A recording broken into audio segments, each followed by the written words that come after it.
세입자 어디까지 보수해야 하나?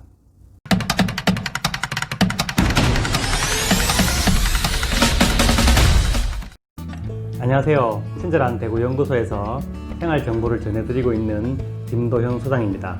오늘도 바쁜 여러분들의 시간을 절약하기 위해 바로 주제로 들어가겠습니다. 지난주에 이어 오늘도 김여선의 FX 모닝쇼에서 질문이 왔던 것을 하도록 하겠습니다. 오늘의 질문은 조땡땡씨가 주신 질문인데요. 세입자로 살고 있는데 보일러 분배기에 누수가 있습니다. 세입자인 제가 비용을 들여서 고쳐야 됩니까? 아니면 주인이 고쳐줘야 할까요? 라는 질문이었습니다. 간단하게 정리해서 말씀드리면 민법에 따라 임대인 즉 집주인은 집을 목적에 맞는 상태로 유지하여야 할 의무가 있습니다. 즉 보일러나 대문, 욕조, 변기 등의 기능이 문제가 없도록 유지해야 된다는 거고 그 효용 가치가 떨어지지 않아야 됩니다. 그래서 이런 기본적인 수선의 경우 보수 비용은 집주인이 부담해야 됩니다. 추가로 벽에 균열이 가거나 누수가 생긴 경우도 당연히 주인이 보수해야 할 의무가 있습니다. 그에 반해 세입자도 임대차의 목적물, 즉 세든 그 집의 관리자로서 보존 의무가 있습니다. 예를 들어서 전구나 콘센트 같은 일상적인 소모품의 경우에 사회 통용상 중요한 하자로 보지 않기 때문에 세입자가 교체를 하여서 집을 관리하여야 됩니다. 그리고 추가로 세입자의 잘못된 사용으로 발생하는 고장은 당연히 세입자가 원상복구를 하여야 할 책임이 있습니다. 예를 들어 대문의 보수 비용은 원칙적으로는 집주인에게 있지만 그 집 아이가 매일 매달려서 대문이 쳐졌다면 이 사실을 주인이 알게 되었다면 세입자는 집주인에게 그 대문을 고쳐달라고 말할 수 없다는 거죠. 오히려 대문을 정상 작동되도록 원상 복구하여야 할 책임이 생겨버리는 겁니다. 지금까지 말씀드린 내용은 임대 계약 시 별도의 특약을 달지 않았을 때의 일반적인 이야기고요. 계약자 쌍방 합의로 특약을 달 수 있는데요. 예를 들어서 임대차 계약 1개월까지의 고장은 집주인이 수리한다 라고 이렇게 적고 이후에는 세입자가 부담한다 라고 이렇게 특약을 만든다든지 또는 수리비 5만원 미만의 보수는 임차인이 하고 그 이상의 고가의 비용은 임대인이 낸다라든지 이런 식으로 정해서 계약서 특약란에다가 적어 놓는다면 이것도 유효합니다.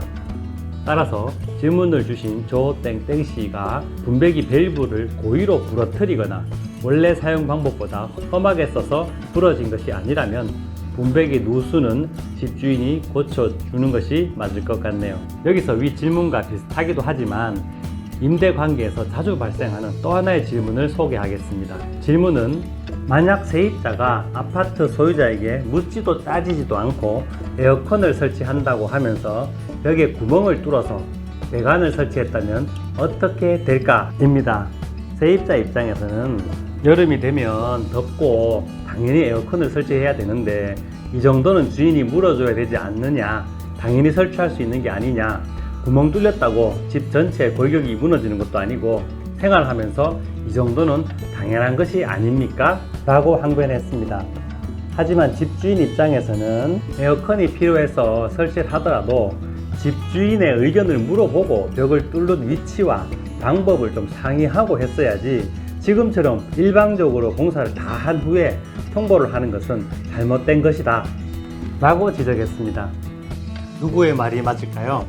이것도 결론부터 말씀드리면 집의 소유자는 에어컨 배관의 구멍을 원상 회복시키는 비용을 임대보증금에서 제하고 나머지 금액만 세입자에게 돌려주면 됩니다. 세입자가 잘못했다는 거죠.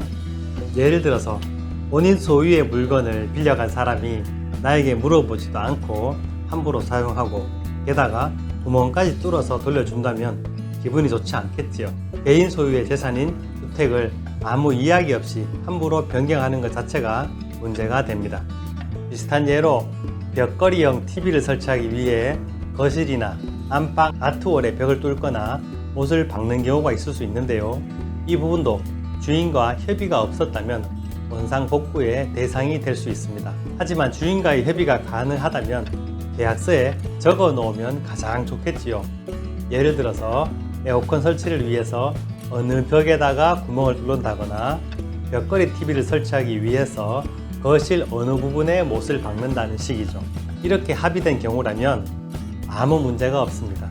결과적으로 소유자의 동의를 받느냐 받지 않았느냐가 중요합니다. 그럼 여기서 못을 박을 때마다 주인하고 계약서를 써야 되느냐 라는 의문이 들 겁니다. 여기서 통상의 손모라는 개념이 들어오게 되는데요.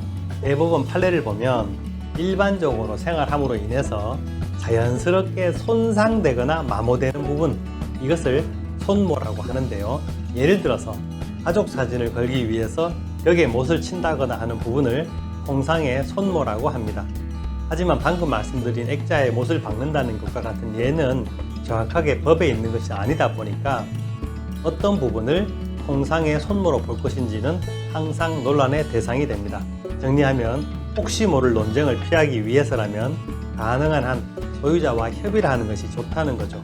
요즘은 꼭 문서로 남기지 않더라도 문자를 보내거나 톡을 보내서 답변을 받아 놓으면 가장 좋겠지요. 여러분도 다 아시겠지만 문자로 서로 소통하는 내용은 나중에 쌍방이 확인할 수 있는 부분이기 때문입니다. 오늘도 유용한 정보였다고 생각되시면 오른쪽에 구독과 왼쪽에 좋아요를 눌러주시면 영상 제작에 큰 힘이 되겠습니다. 지금까지 친절한 대구 연구소 김도형 소장입니다. 감사합니다.